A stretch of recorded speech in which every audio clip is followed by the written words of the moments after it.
오늘은 우리 공동 성서정과에 따라서 드려지는 예배보다도 창립 75주년을 맞이해서 하나님 앞에 드려지는 우리 교회의 참 귀한 예배의 자리입니다. 올해 네 번째 시간이 되었고요. 또 시기적으로 보니까 거의 한 해를 마무리하게 되는 이런 시점이 되었습니다. 오늘 말씀을 전해주실 우리 구하일 목사님은 여러분이 우리가 너무나 잘 아는 목사님이시고 무엇보다도 제가 우리 교회의 13번째 담임 목사입니다. 제 앞에 정동영 원로 목사님께서 12번째, 그리고 그 앞전에 우리 김윤석 목사님께서 11번째 담임 목사로 우리 교회에서 사역을 하셨어요. 1971년 6월부터 1981년 8월까지, 그리고 8월 4일에 은퇴 예식이 우리 교회 이전 예배당에서 있었습니다. 우리 김윤석 목사님은 배복남 사모님과 더불어서 6남 3녀 9남매를 두셨어요. 9남매를 두셨고 그 9남매 중에 3녀, 그러니까 셋째 따님이 우리 김명희 사모님이십니다. 이분이 우리 구하일 목사님의 사모님이세요. 지금 저 뒤에 와서 앉아 계시는데 우리 사모님 잠깐 일어나실래요? 우리 박수로 한번 환영하고 축복하겠습니다. 네. 목사님도 그렇지만 사모님도 하나도 안 늙으셨어요. 얼마나 감사한지요. 특히 우리 김윤석 목사님은 우리 교회에서 참 괄목할 만한, 우리 교회에 중요한 기틀을 놓으셨던 그런 목사님이시고 우리 대사리 지역을 누구보다도 사랑하셨던 목사님이시기도 합니다. 배복남 사모님은 김해제일교회 또 출신이시고 또 가까우셨어요. 그래서 저희 교회가 또 김해제일교회하고도 또 각별한 관계를 갖고 있기도 합니다. 우리 김윤석 목사님의 큰아들 우리 김경희, 우리 큰아드님은 제가 나중에 알았죠. 저희 장인어른하고 서울신학대학 동기셨어요. 동기시고 또 친구시기도 했습니다. 그리고 이제 그 자녀들 중에 여러분 아마 잘 아실 만한 분은 사남 우리 김광진 장로님이 우리 신천성결교회를 섬기시는 장로님이셨고, 이분이 과거 한국 가요계를 평정했던 초기 아이돌 별넷의 멤버였습니다. 그래서 김광진 장로님, 그래서 제가 부목사로 사역했던 종로 성결교회에 손정우 장로님이라고 계세요. 이 손 장로님하고 같이 별넷 활동을, 제가 그 교회에서 7년 반을 부목사로 있었죠. 따라합시다. 우리 삶에 크게 우리 삶에 우연은 없다. 여러분, 하나님의 섭리와 인도하심이 있는 겁니다. 저는 그 당시에 대사리 교회가 어디 있는지도 몰랐어요. 근데 제가 섬기는 종로교회에서 김광진 장로님과 함께 활동하셨던 손정우 장로님이 계셨고, 그리고 김해제일교회 오동환 장로님의 동생인 오성칠 장로님이 시무장로셨습니다. 그래서 제가 부목사로 7년 반, 주영이 주한이가 다 거기서 났어요. 그리고 제가 담임 목사님으로 모셨던 김동일 목사님은 저희 대사교회 역사를 보면 2번을 부흥회를 오셨습니다. 그래서 여기서 부흥회 인도를 하셨어요. 그런 교회를 제가 17년 전에 담임 목사로 본 겁니다. 참, 이거 보면 사람이 일을 계획한다고 되는 게 아니고 하나님의 섭리와 인도하심 안에 있구나.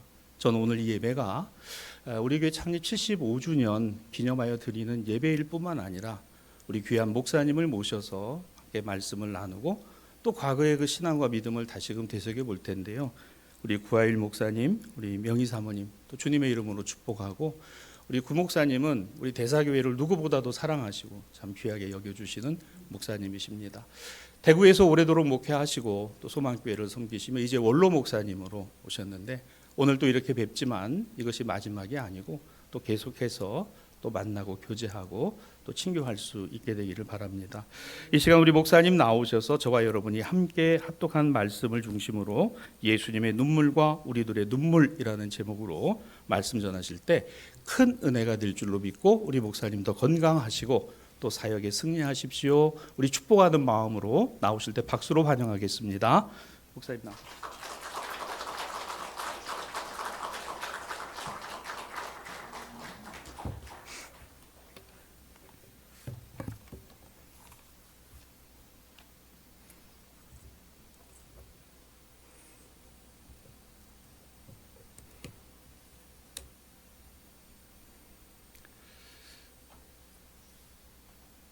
출신 목회자 초청 예배를 하는데 저는 대사교회 출신 목회자가 아닙니다. 46년 전에 11월 달에 제가 이곳 강단에서 결혼식을 했습니다.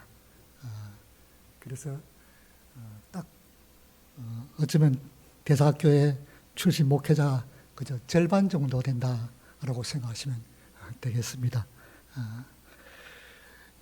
오늘 이 대사교회 강단에서 제가 처음으로 설교를 하게 되었습니다.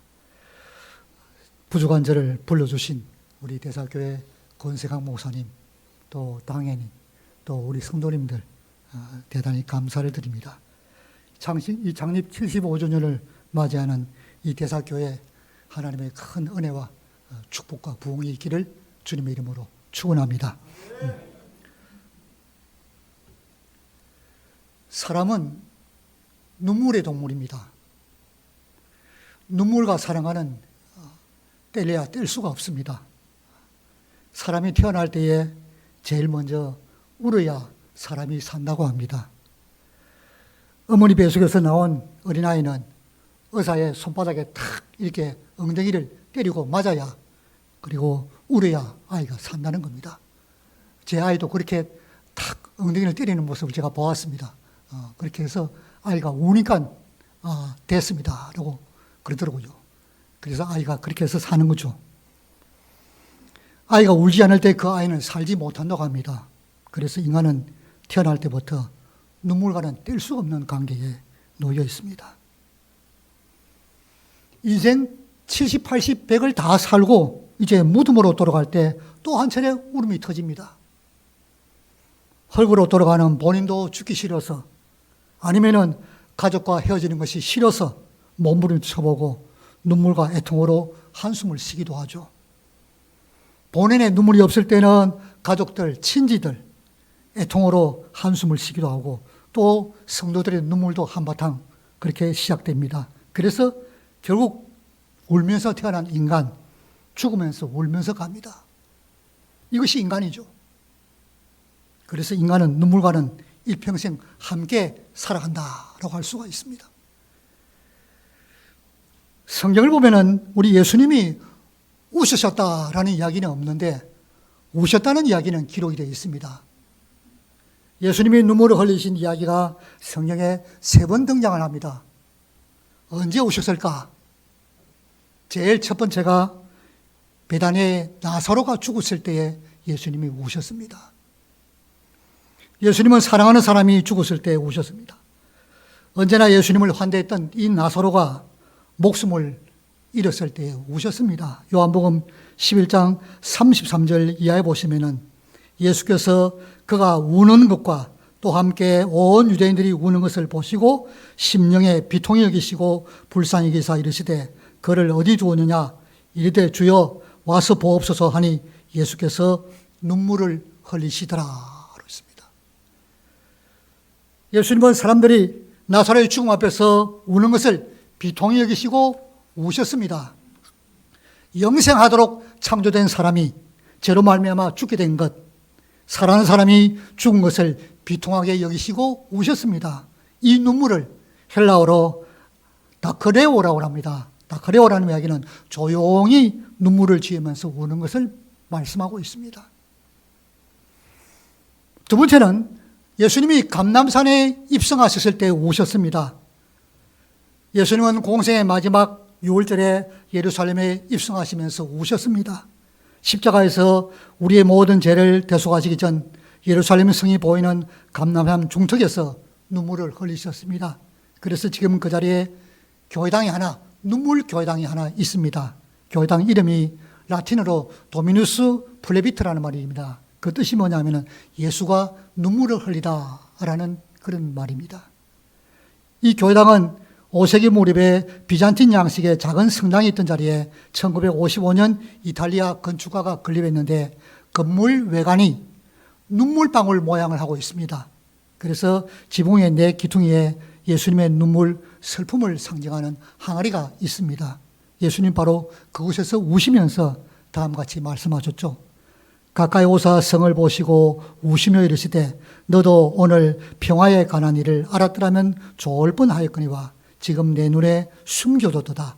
날이 일지라 내 원수들이 토둔을 쌓고 너를 둘러 사면으로 가두고 또 너와 및 그 가운데 있는 내 자식들을 땅에 메어치며 돌 하나도 돌 위에 남기지 아니하리니 이는 내가 보살핌을 받는 날을 알지 못함을 인함이니라 하시니라. 이 눈물을 헬라어 말에서 클라우이오라고 합니다. 클라우이오 한 이야기는 깊은 슬픔에 잠겨서 눈물을 흘리면서 통곡을 하다라는 그런 의미입니다. 예루살렘이 돌 위에 돌 하나도 남지 않고 멸망당할 것을 안타까워 우셨습니다. 서기 1세기 유대인의 역사가 요세푸스가 AD 70년에 있었던 예루살렘 성 멸망에 대해서 다음같이 몇 자 기록하고 있습니다. 들어보세요. 옥상에는 못 먹어서 완전히 탈진한 여인과 아이들로 북적거렸고 길에는 노인들의 시체가 절비했다. 아이들과 어른, 청년들은 못 먹어서 부은 얼굴로 시장거리를 유령처럼 돌아다녔고 아무데나 쓰러져 죽어왔다. 성 안에 풀과 소똥도 먹느라고 남아있지 않았다. 마리아라는 여인이 있었다. 그녀는 너무 못 먹어서 자신의 아들을 잡아먹고는 남은 부분을 숨기두었다.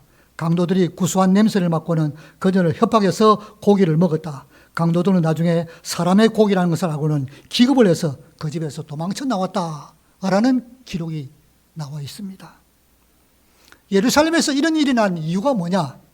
서기 66년의 여름입니다.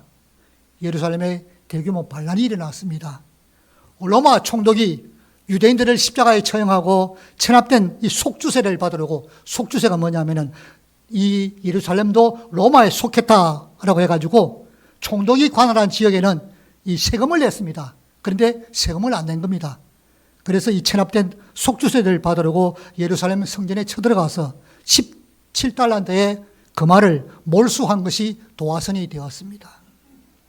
몰수 금액의 많고 적음이 문제가 아니라 신성한 성전을 더럽혔다. 거기에 분노해가지고 유대인들이 들고 일어났습니다.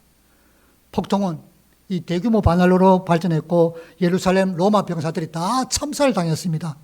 유대인들이 예루살렘을 완전히 점령해버렸죠. 갈릴리 전 지역을 점령을 해버렸습니다. 당시 로마 황제가 누구냐? 네로였습니다. 예루살렘에서 로마군이 전멸당하자 사태의 심각성을 인식하고 로마는 사기 군단은 약 8만 명입니다. 8만 명의 군사를 투입을 했습니다. 그리고 당대 최고의 명장 베스파시아 누스 장군을 총사령관으로 임명했죠. 장군은 서두르지 않고 예루살렘 주위부터 차곡차곡 점령해가면서 예루살렘을 완전히 고립무원으로 만들었습니다. 이 베스파시아 누스 장군이 전쟁 중인 69년에 로마 황제로 추대되어서 그의 아들 디투스 장군이 후임 사령관으로 임명하고 로마로 떠났습니다. 주 70년 봄에 디투스 장군이 예루살렘 탄환을 개시했습니다. 8만 명의 군사력에도 불구하고 전쟁 양상은 치열했죠. 결국 함락된 예루살렘 성 안에서 무차별 살육과 약탈이 자행되었습니다. 그리고 성전 수장고에 그 당시 여자들과 아이들이 약 6천 명이 숨어 있었는데 산채로 그냥 불태워져 버렸습니다. 그리고 약 240만 명의 갈릴리의 유대인들이 살기 위해서는 예루살렘 성 안에 들어가야 된다 해서 약 100만 명이 넘게 예루살렘에 들어갔습니다. 그런데 그 100만 명이 거의 다 죽어버렸습니다. 그리고 약 10만 명의 포로들을 로마로 끌고 갔죠. 그리고 당시에 잡혀간 이 유대인들 노예들이 건설한 것이 뭐냐? 오늘날 로마의 콜로세움이 바로 이때 잡혀간 10만 명이 건설한 것이 로마의 콜로세움입니다. 그래서 지금도 이스라엘 사람들은 절대로 로마의 콜로세움 쳐다보지 않습니다. 바로 40년 후에 예루살렘에서 일어날 이 일들을 생각하고 예수님께서 예루살렘을 바라보면서 눈물을 흘리신 겁니다. 예수님 이처럼 예루살렘 성이 하나님의 사랑과 구원의 성길을 거절하고 멸망당할 것을 안타깝게 여기시면서 우신 겁니다. 예루살렘아, 예루살렘아, 선지자들을 죽이고 내게 파송된 자들을 돌로 치는 자여, 암탉이 그 새끼를 날개 아래 모음같이 내가 네 자녀를 모으려 한 일이 몇 번이더냐. 그러나 너희가 원하지 아니하였도다. 보라, 너희 집이 황폐하여 버려진 바 되리라 라고 예수님이 예언하신 겁니다. 세 번째로 예수님이 오신 장소가 겟세마네 동산입니다. 예수님은 십자가에 지시기 전 베드로와 세베대의 두 아들을 데리고 겟세마네로 가셨고 그곳에서 땀이 핏방울같이 되도록 간절히 기도하셨습니다. 통곡과 눈물로 기도하셨죠. 예수께서 제 아들과 함께 겟세마네라는 곳에 이르러 제 아들에게 이르시되 내가 저기 가서 기도할 동안에 너희는 여기 앉아 있으라 하시고 베드로와 세베대의 두 아들을 데리고 가실새 고민하고 슬퍼하사 이 말씀하시되 내 마음이 매우 고민하고 죽게 되었으니 너희는 여기 머물러 나와 함께 깨어 있으라. 성경은 이런 예수님의 눈물의 기도가 우리 구원의 근거가 된다고 증거합니다. 예수님은 우리를 구원하시기 위해서 눈물로 기도하신 겁니다. 히브리서 5장 7절 이하에 보시면은 그는 육체에 계실 때에 자기를 죽음에서 능히 구원하실 이에게 심한 통곡과 눈물로 간구와 소원을 올렸고 그의 경건하심으로 말미암아 들으심을 얻었느니라. 그가 아들이시면서도 받으신 고난으로 순종함을 배워서 온전하게 되셨은즉 자기에게 순종하는 모든 자에게 영원한 구원의 근원이 되시고 하나님께 멜기세덱의 반차를 따른 대제사장이라 칭하심을 받으셨느니라 그랬습니다. 사랑하는 사람을 위하여 흘리신 예수님의 눈물, 감람산 위에서 흘리신 예수님의 눈물, 갈보리 십자가를 앞에 두고 부르짖는 예수님의 애통, 우리의 죄를 나의 죄로 여기는 통의 눈물이었던 것입니다. 격렬한 눈물입니다. 이를 통해서 예수님의 눈물이 우리를 구원하기 위한 눈물이라는 사실을 배울 수가 있습니다. 예수님은 예수님을 배신한 제 아들을 위해서 우셨고 예수님을 십자가에 못 박은 자들을 위해서 우셨습니다. 그래서 예수님의 눈물을 나를 위한 눈물이 아니라 남을 위한 눈물이었습니다. 믿음의 사람들도 예수님처럼 눈물로 흘리는 사람이었습니다. 사울의 시기로 늘 죽음의 위기에 노출됐던 다윗은 내가 탄식함으로 피곤하여 밤마다 눈물로 내 침상을 띄우며 내 요를 적신하이다 라고 시편에 고백을 했습니다. 다윗은 회개의 눈물을 흘리는 사람이었습니다. 다윗은 자신의 눈물로 요를 적시고 침상을 띄울 수 있을 정도로 많이 울었다고 고백합니다. 킹 제임스 성경이라는 것이 있습니다. 그 성경에 보시면은 뭐라 되어 있냐? 다윗의 눈물이 매일 밤 침대를 수영하게 만든다라고 번역을 했습니다. 눈물이 방 안을 가득 채우면서 침대가 둥둥 떠다닐 정도로 많이 울었다는 겁니다. 하나님의 도우심을 구하며 눈물을 흘렸습니다. 다윗은 이 고통 속에 있을 때 문제가 해결되지 않을 때도 눈물을 흘렸습니다. 다윗은 울면서 하나님을 찾았습니다. 하나님의 얼굴을 구했죠. 그런데 이것이 다윗의 삶에 놀라운 기적이 되었습니다. 하나님이 응답하지 않은 것 같아도 끝까지 하나님 앞에 나가서 눈물을 흘릴 때 다윗은 진정한 하나님께 예배자가 될 수가 있었습니다. 눈물 흘릴 때 그의 간절한 기도와 찬양을 할 수 있죠. 그래서 다윗을 찬양의 사람이라 합니다. 눈물에서 나온 찬양입니다. 그 다윗의 눈물 때문에 그는 하나님 마음에 합한 사람이 될 수가 있었습니다. 대제사장 집들에서 예수님을 모른다고 부인한 베드로, 닭이 2번 울기 전에 네가 3번 나를 부인하리라 라는 예수님 말씀을 기억하고는 눈물을 흘렸고 통곡을 했다고 그랬습니다. 예수님이 이처럼 눈물 흘리는 사람 사용하신 겁니다. 그래서 눈물 흘리는 사람에게 소망이 있는 겁니다. 모세가 십계명을 받기 위해서 시내산에 머물고 있을 때 이스라엘 백성이 금송아지 만들고 우상 숭배했습니다. 이 일로 진노하신 하나님이 모세에게 말씀했죠. 내가 이 백성을 보니 목이 뻣뻣한 백성이로다. 그런즉 내가 하는 대로 두라. 내가 그들에게 진노하여 그들을 진멸하고 너를 큰 나라가 되게 하리라.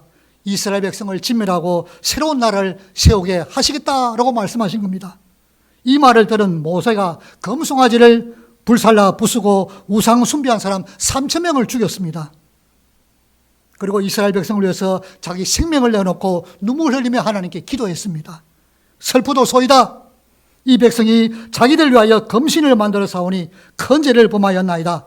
그러나 이제 그들의 죄를 사하시옵소서. 그렇지 아니하시면은 원하건대 주께서 기록하신 책에서 내 이름을 지어버려 주옵소서.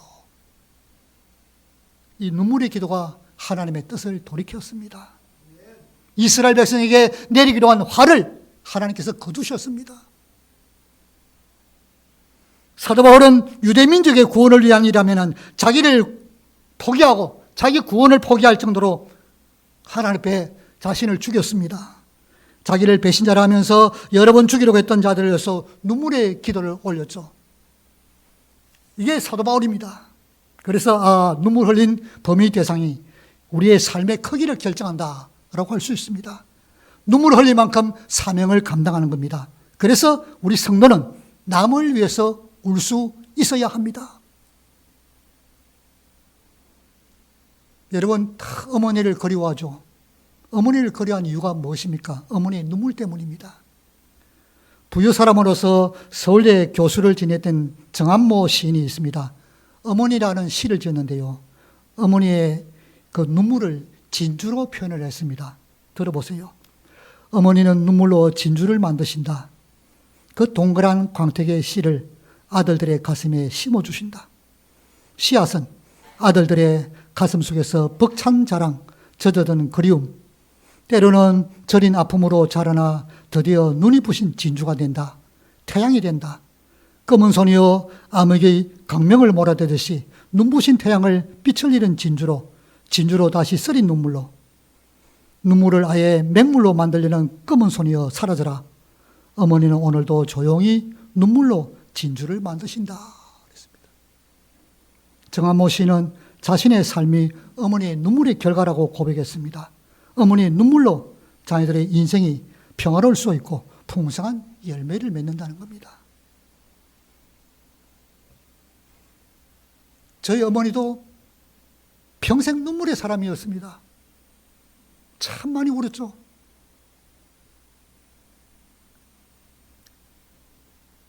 우리 어머님이 16살 때 결혼해 하셔가지고 그때 아버지가 24살이었습니다. 8살 차이가 났습니다. 결혼해서 처음 예수를 전혀 모르는 사람이었는데 예수를 믿는 이야기는 제가 여기서 이야기하지 않겠습니다. 이야기하는 1시간도 넘게 하기 때문에 여기서 하지 않겠습니다. 결혼하고 우리 어머님이 2년 만에 예수를 믿었습니다. 예수를 믿고 예수 믿는 것도 참 기구하게 믿었습니다. 믿고 얼마 후에 은혜를 받았죠. 은혜를 받고 보니까 제일 처음에는 주일날 낮에 가는 것도 교회 가는 것도 이게 힘들었는데 은혜 받고 보니까는 주부에 주일 저녁 예배도 있는 것을 보았습니다. 그래서 저녁 예배도 있구나. 저녁 예배도 참석했죠. 또 보니까 수요일 예배도 있어. 그래서 수요일 저녁에도 또 참석해서 또 보니까 새벽 기도도 있어. 또 새벽 기도도 참석하기 시작했습니다. 근데 새벽 기도를 가다 보니까 아이가 점점 이렇게 어린아이들이 하나씩 둘씩 나는데 밤에 울지 않습니까? 보통 어머니가 없으니까 깨니까 울지 않습니까? 그러면 아버지가 난리가 나는 겁니다. 이게 또 새벽 기도 같구나. 그래서 그 다음날 아침에는 막 몽둥이 들고 어머니를 쭉 펴는 겁니다. 그러니까 어머님이 새벽 기도 가기 위해서 어린 아이들을 다 깨우는 겁니다. 내가 5살 때에 어머니가 나를 깨워서 그리고 오른손에는 나 손을 잡고 왼손에는 내 위에 2살 위에 있는 누나를 손을 잡고 어머니 덩어리에는 3살 때는 여동생을 덩어리에 업고 그렇게 새벽 기도를 나간 겁니다. 나갈 때 그냥 나가느냐? 그냥 나가지 않았습니다. 어머님이 커다란 국방성 장로를 이렇게 내동문을 해가지고 그 제일 중앙에다가 구멍을 딱 뚫어서 망토같이 탁 둘러 씌우고 그렇게 해서 손을 잡고 덩어리 업고 그렇게 나간 겁니다. 그렇게 해서 교회당에 가면은 그 당시 교회당이 마룻바닥이었습니다. 마룻바닥에 우리를 탁 그대로 그냥 자동적으로 그냥 이 망토를 담요 망통을 탁 휘입으니까 자동으로 눕히면 이불이 되고 그냥 요가 안 됩니까? 그냥 눕히고 보내는 그때부터 울기 시작하는 겁니다. 교당에 얼마나 여러분 많이 울었던지요. 우리 어머님이 울었던 그 바닥이 매일 흥건했습니다. 제가 어릴 때에 제가 기억하로는 중학생 때였습니다. 왜 우리 어머니는 교회당에 엎드려야만 울까? 어디서 저런 눈물이 나올까? 제가 생활해서 어머니께 한번 물었습니다. 그랬더니 어머니가 이런 말씀을 하시는 겁니다. 2가지 제목 때문에 운다라고 그랬습니다. 첫 번째는 너희 아버지 남편의 예수 믿게 달라고 구원을 위해서 내가 운다 그랬습니다. 두 번째는 너희 6남매 우리 육남의 아들, 딸, 셋이, 여섯 육남매가 있었는데, 너 육남매 전부 다 주의 종 되게 해달라고 운다. 라고 했습니다. 그런데 우리 어머니 하신 말씀이 이 울음의 기도 제목은 내가 울고 싶어서 우는 것이 아니라 하나님께서 울리는 기도 제목이라 그랬습니다. 하나님께서 울게 하신다는 겁니다.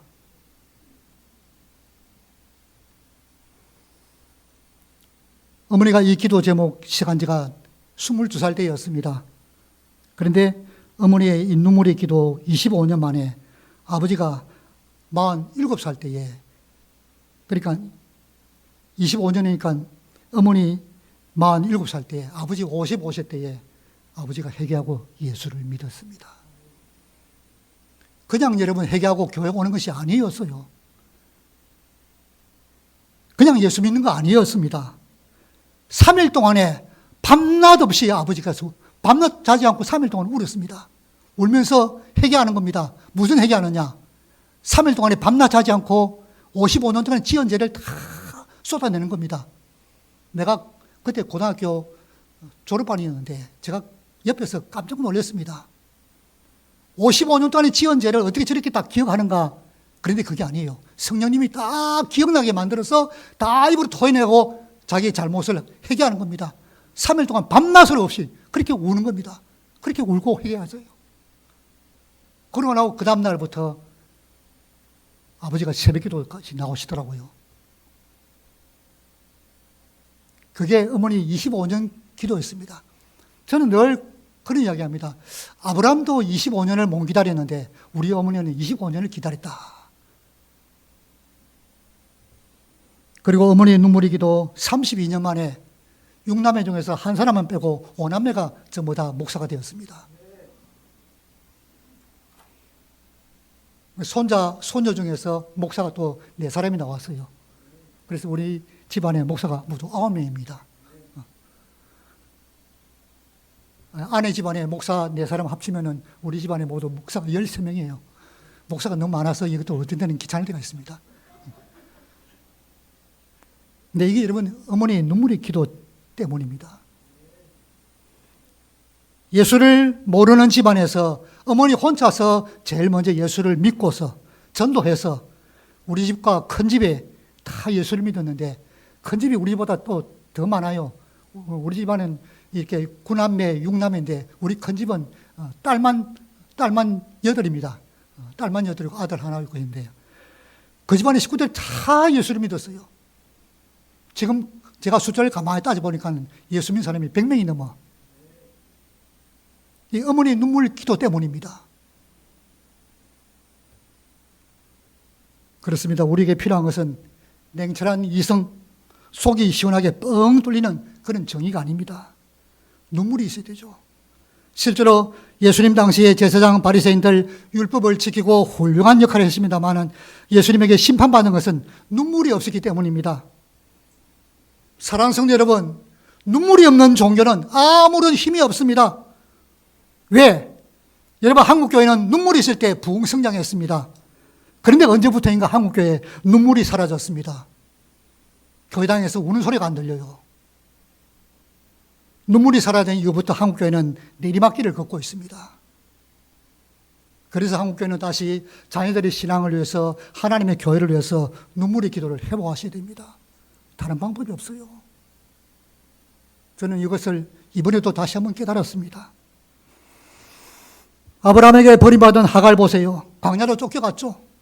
가죽 부대에 물은 떨어지고 더 이상 살 수 없게 되었습니다. 이스마엘을 감목 덤불 아래에 두고 그가 죽는 것을 참아보지 못하고 하갈은 소리내어서 울었습니다. 그때 하나님이 그 눈물 소리를 듣고 찾아오셨습니다. 하나님이 그녀의 눈을 밝혀서 샘물을 보게 하셨고 이스마엘과 하갈을 지켜주었습니다. 여러분, 이 눈물 때문에 지금 아랍이 사는 거 보세요. 이 눈물 때문에 그때 죽었으면 이 아랍이 없었을 겁니다. 그런데 이 눈물 때문에 지금 아랍이 사는 거 보세요. 남유다에는 3대 성군이 있었습니다. 여호사밧, 히스기야, 요시야. 남유다의 3대 상군입니다. 성군이죠. 이 중에서 히스기야라는 사람, 하나님께 제일 좋은 평가를 받았습니다. 하나님 의지하고 말씀을 지키면서 주님과 아주 연합한 사람이야. 그래 핑가를 받았습니다. 열왕기하 18장 5절 이하 보니까 히스기야가 이스라엘 하나님 여호와를 의지했는데 그의 전후 여러 여조왕 중에서 그러한 자가 없었으니 곧 그가 여호와께 연합하여 그에게서 떠나지 아니하고 여호와께서 모세에게 명령하신 계명을 지켰더라. 여호와께서 그와 함께 하심에 그가 어디로 가든지 형통하였더라. 그랬습니다. 히스기야의 삶은 아주 위기 연속이었습니다. 그에게 크게 세 번의 위기가 있었습니다. 그런데 이 위기를 어떻게 극복했느냐? 눈물의 그 답이 있습니다. 첫 번째 위기는 북이스라엘의 멸망입니다. 그가 즉위한 지 6년째 되어 있었습니다. 북이스라엘이 아수르에 결국 주전 그 722년에 멸망을 당한 겁니다. 그런데 북이스라엘의 멸망은 남유다에게도 위기였습니다. 왜? 북이스라엘을 점령한 아수르가 남유다를 공격할 것이 자명했기 때문이죠.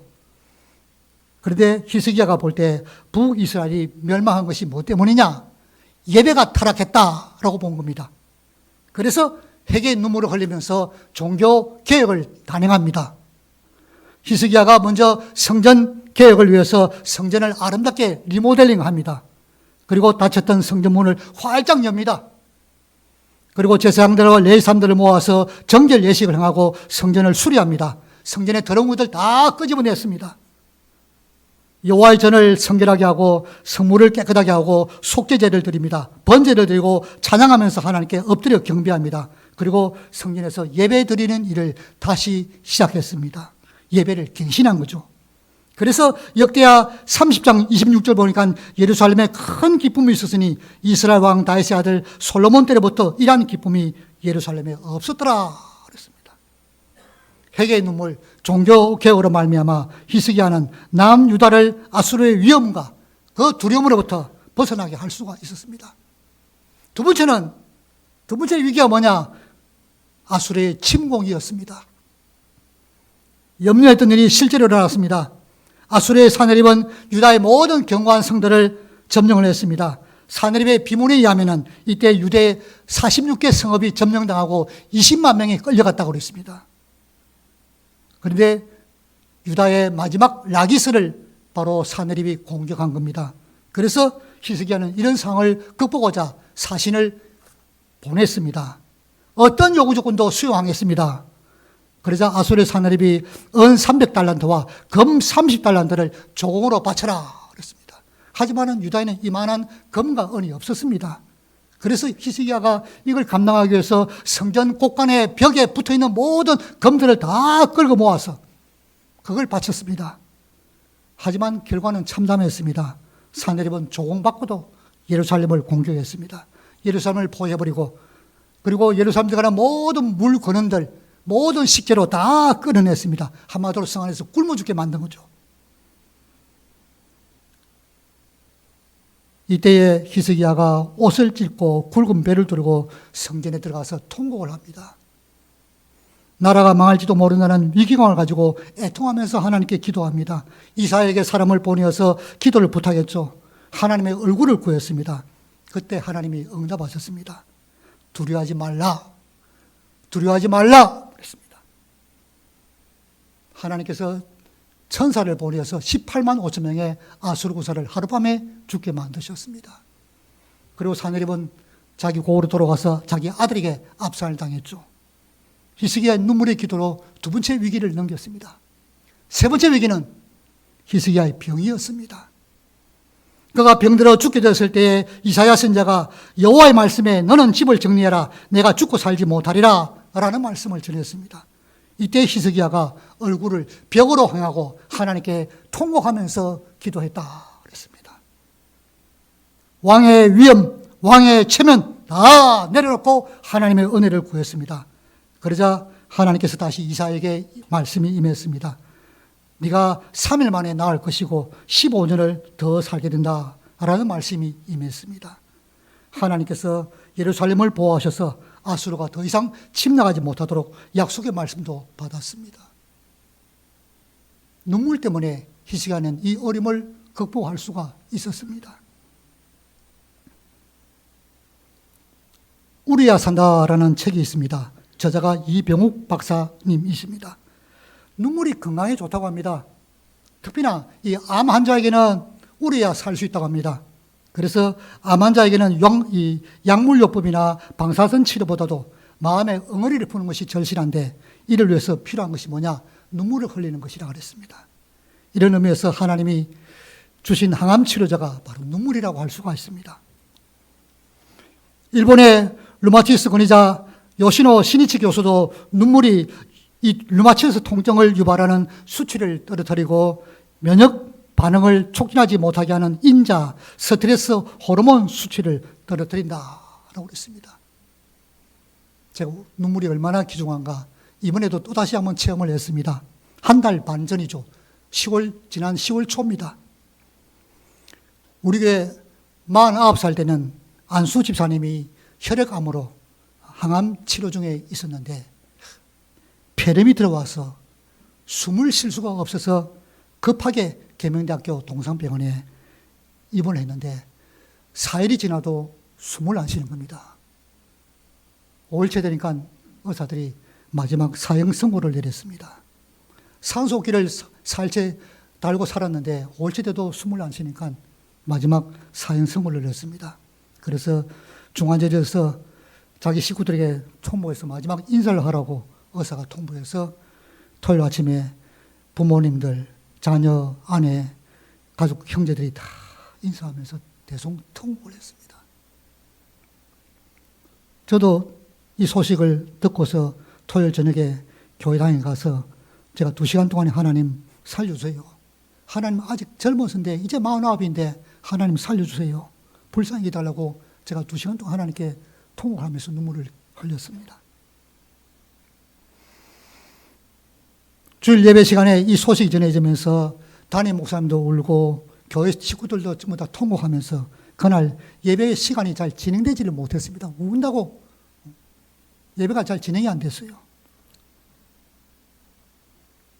그런데 주일이 지나고 월요일 아침부터 환자가 숨을 쉬기 시작하는 겁니다.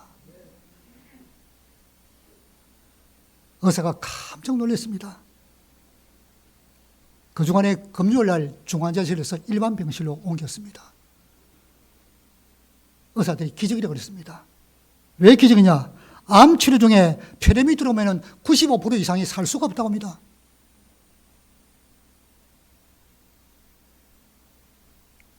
지난 11월 첫 주일 날 집사님이 통건 치료 중에 교회당에 와서 예배를 드렸습니다.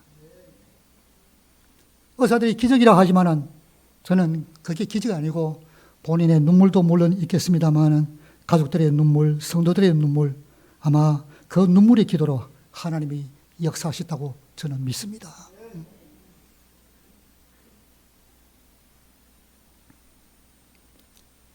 저 자신도 하도 많이 울어서 저 자신 나보고 어떤 데는 저 자신이 울보라고 이야기합니다만은 사실 제 아내는 잘 모릅니다.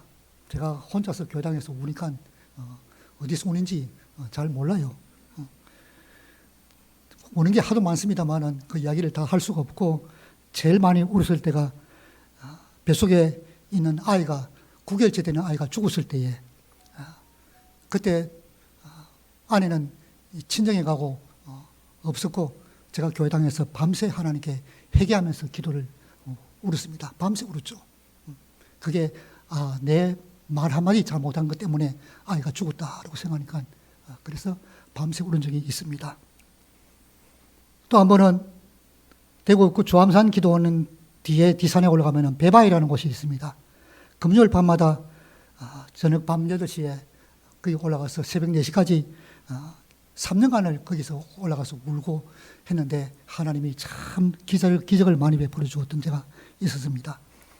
그런데 교회에서 제일 많이 울었을 때가 언제냐?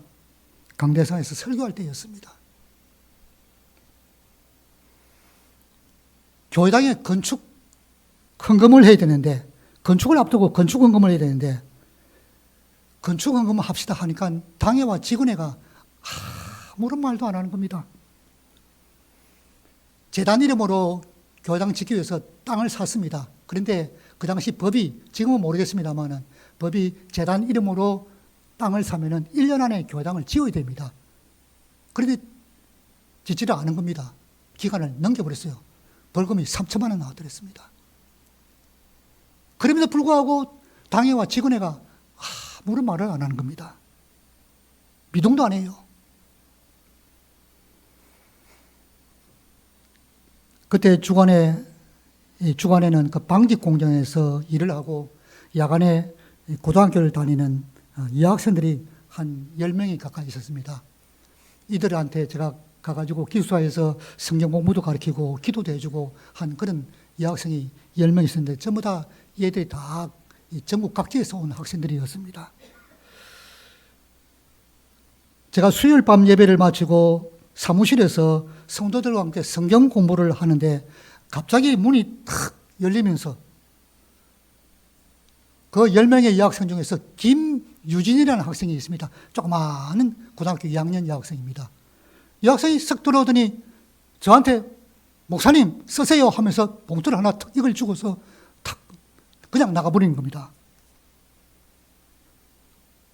제가 그걸 봉투를 받아가지고 가방 안에 넣어놓고 이걸 그 다음날 목요일 열어본 게 아니고 금요일 아침에 열어봤습니다.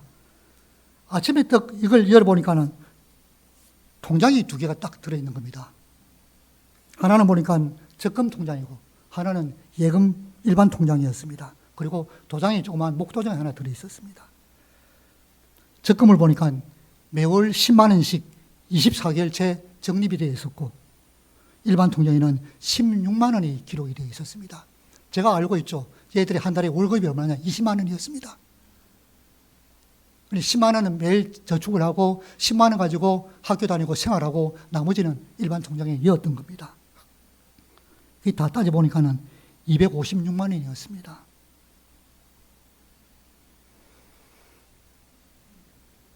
제가 주일날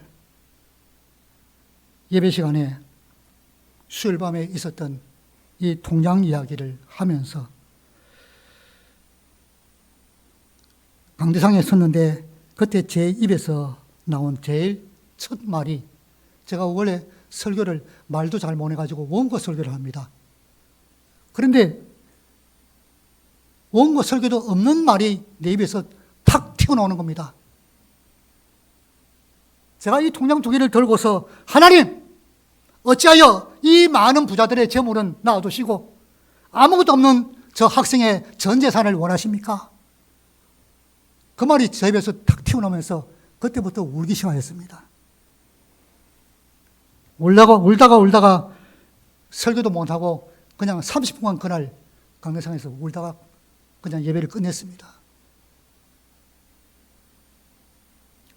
2주간 후에 전교인들이 건축 헌금합시다 라고 해서 성전 특별 건축을 했는데 1억 2천만 원이 약속이 되어드렸습니다. 그래서 건축을 시작할 수가 있었습니다.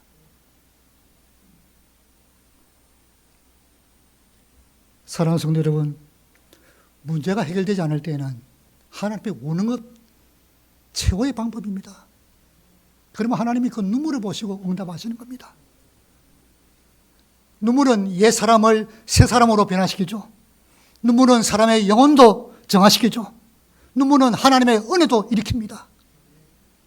하나님께서 믿음의 사람들의 눈물의 기도에 응답하셔서 위기를 극복하게 하신 것처럼 우리 문제도 하나님의 구원의 역사가 일어납니다. 그래서 이를 기억하시면서 오늘 하나님 앞에서 눈물을 흘리는 그런 성도, 눈물을 흘리면서 하나님께 인정받는 그런 교회, 이 눈물을 흘리면서 문제를 해결하는 그런 성도들 꼭 되시기를 주님의 이름으로 축복합니다.